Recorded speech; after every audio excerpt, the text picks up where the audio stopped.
மிகச்சிறிய அரபு நாடான கத்தாருக்கும் இந்தியாவுக்கும் இடையிலான அரசு உறவுகள் 70களில் தொடங்கியது. 1973 ஆண்டு ஜனவரியில் இந்தியாவில் உள்ள தனது தூதரகத்துக்கான முதல் பொறுப்பாளர்களை கத்தார் அரசு நியமித்தது.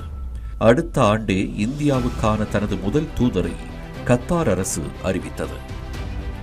1940 ஆண்டு கத்தார் தனது நாட்டின் துகான் நகரில் எண்ணெய் இருப்பை கண்டுபிடித்தது. 20 ஆண்டுகளுக்கு பிறகு மற்றொரு எண்ணெய் இருப்பையும் கண்டுபிடித்தது. அதன் பிறகு கத்தாரின் பொருளாதாரம் வேகமாக வளரத் தொடங்கியது. கத்தாரில் பொருளாதார வளர்ச்சியில் வெளிநாட்டிலிருந்து அழைத்து வரப்பட்ட தொழிலாளர்களின் பங்கு மிக முக்கியமானது. 1990 ஆண்டில் கத்தாரில் வாழும் இந்தியர்களின் எண்ணிக்கை சுமார் 50 லட்சம் ஆகும். கத்தாரில் மொத்த மக்கள் தொகையில் இது 1/3 பங்காகும். இன்றைய நிலையில் சுமார் 8.4 லட்சம் இந்தியர்கள் கத்தாரில் வாழ்கிறார்கள். மருத்துவம், பொறியியல், கல்வி, நிதி, வங்கி, வணிகம் மற்றும் ஊடகம் உள்ளிட்ட பல்வேறு தொழில்களில் இந்தியர்கள் பணி செய்து வருகின்றனர். கத்தாரில் வாழும் பெரும்பாலான இந்தியர்கள் தொழிலாளர்களாக உள்ளனர். கூடுதலாக சிறிய மற்றும் பெரிய நிறுவனங்கள் என்று கத்தாரில் சுமார் 15,000 இந்திய நிறுவனங்கள் செயல்பட்டு வருகின்றன. இந்த நிறுவனங்களின் ஒட்டுமொத்த முதலீட்டு தொகை 450 மில்லியன் அமெரிக்க டாலர் ஆகும். 10 ஆண்டுகளுக்கு முன்பு வரை இந்தியா கத்தார் உறவுகள் ஒரு தேக்க நிலையில்தான் இருந்தது. கடந்த 2016 ஆண்டு ஜூன் மாதம் பிரதமர் மோடி முதன்முறையாக கத்தார் நாட்டுக்கு அரசுமுறை பயணம் மேற்கொண்டார். இதன் பிறகு கத்தாருக்கும் இந்தியாவுக்கும் இடையிலான வர்த்தகமும் அதிகரித்தது. கத்தார் இந்தியாவிலிருந்து தானியங்கள், இயந்திரங்கள் மற்றும் மின்சார பொருட்களை இறக்குமதி செய்கிறது. கத்தாரிடமிருந்து இந்தியா எண்ணெய் மற்றும் திரவமயமாக்கப்பட்ட இயற்கை எரிவாயுவை வாங்குகிறது. கடந்த பிப்ரவரி மாதம் கத்தார் சிறையிலிருந்து 8 முன்னாள் இந்திய கடற்படை வீரர்கள் விடுவிக்கப்பட்ட பிறகு பிரதமர் மோடி 2வது முறையாக கத்தார் பயணம் மேற்கொண்டார். இது தவிர 2019 ஆண்டு செப்டம்பரில் ஐநா பொதுசபை கூட்டத்திலும் 2023 ஆண்டு டிசம்பரில் துபாயில் நடைபெற்ற காலநிலை மாநாட்டிலும் Qatar Amir Tamim bin Hamad அல்தானியை பிரதமர் மோடி சந்தித்து பேச்சுவார்த்தைகள் நடத்தியுள்ளார். இந்திய துறைமுகங்களை கத்தாருடன் இணைக்கும் நேரடி கப்பல் பாதைகள் திறக்கப்பட்டதன் மூலம் இரு நாடுகளுக்குமான வர்த்தகம் எளிதாக்கப்பட்டது. இந்தியாவிற்கும் கத்தாருக்கும் இடையிலான வர்த்தக மற்றும் எரிசக்தி உறவுகள் அதிகரித்து வருகின்றன. ஆண்டுதோறும் 7.7 கோடி டன் எரிவாயுவை கத்தார் உற்பத்தி செய்கிறது.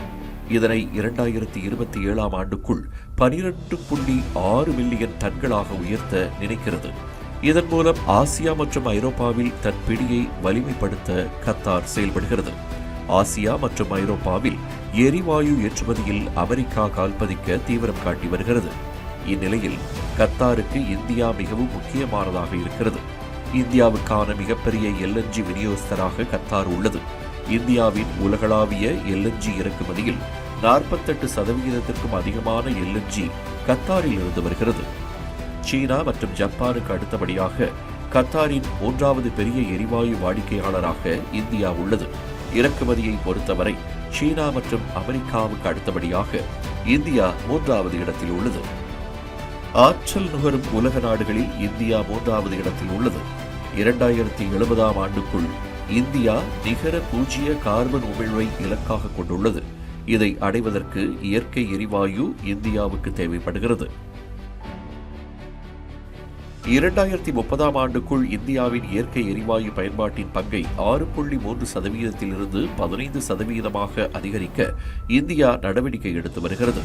டீசல் மற்றும் பெட்ரோலை விட இயற்கை எரிவாயு தூய்மையானதாக கருதப்படுகிறது. இது கச்சா எண்ணெயை விட மலிவானது. கச்சா எண்ணெய் மற்றும் இயற்கை எரிவாயு இறக்குமதியை இந்தியா சார்ந்திருக்கிறது.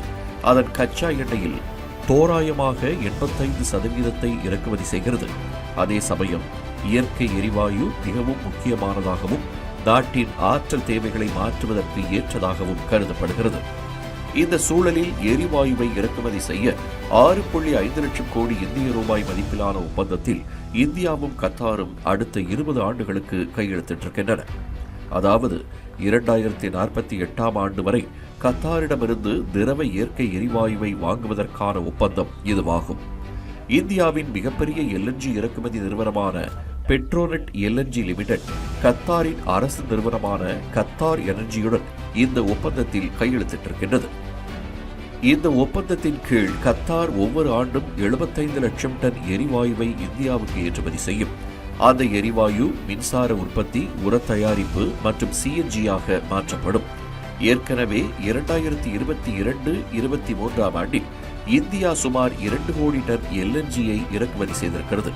இதில் சுமார் 54%, அதாவது சுமார் 1.1 கோடி டன்கள் கத்தாரில் இருந்து இறக்குமதி செய்யப்பட்டுள்ளது. அதே நிதியாண்டில் இந்தியா கத்தாரில் இருந்து மொத்தம் சுமார் 1.3 லட்சம் கோடி ரூபாய் மதிப்பிலான எரிவாயுவை இறக்குமதி செய்திருக்கிறது. இதில் எல்என்ஜி இறக்குமதி சுமார் 69,200 கோடி ரூபாய் ஆகும். இது மொத்த இறக்குமதியில் 49.5% ஆகும். இந்நிலையில் இந்தியா வந்துள்ள கத்தார் அமீரின் இந்திய வருகை மிகவும் முக்கியத்துவம் வாய்ந்ததாக பார்க்கப்படுகிறது. இந்தியாவும் கத்தாரும் நட்பு, நம்பிக்கை மற்றும் பரஸ்பர மரியாதை ஆகியவற்றில் ஆழமான வேரூன்றிய வரலாற்று உறவுகளை கொண்டிருக்கின்றன. வர்த்தகம், முதலீடு, எரிசக்தி, தொழில்நுட்பம், கலாச்சாரம் மற்றும் பாதுகாப்பு ஆகிய துறைகளில் இரு நாடுகளுக்கும் இடையிலான உறவுகள் தொடர்ந்து வலிமை பெற்று வருகின்றன.